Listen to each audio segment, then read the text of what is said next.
aniga waxaan idhahdaa waxaan ku noolahay magaalada Hargeysa laakiin waxaan ogtiin in odayaasha xaafadaha waa sheeg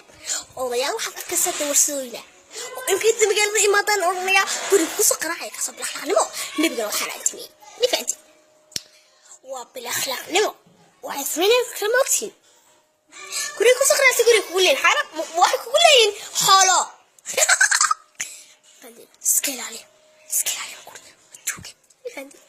habla yaro xataa iskuulii baan caalad la habla وما طلعت إيدي لكن هكرة ما يصنع وبلا أخلاق مثلا بلا أخلاق اسكعلي لا ورا أي سيدا هو كله سيدا سيدا كيفتن حافظها صورة مدينة حافظها ما يتصوري بقى إذا حافظها إيه الله ربوي ما ترب كأجا لكن صاروا قصيرة أنا والله أو إتقلبت لكن أنا شيخ دانون قرأك حمر استيتنا هذا ضبيط من زمان قالوا أنت تعيدين قرأك سير خير لو لما يجي تكسي لا يفتح وانش علي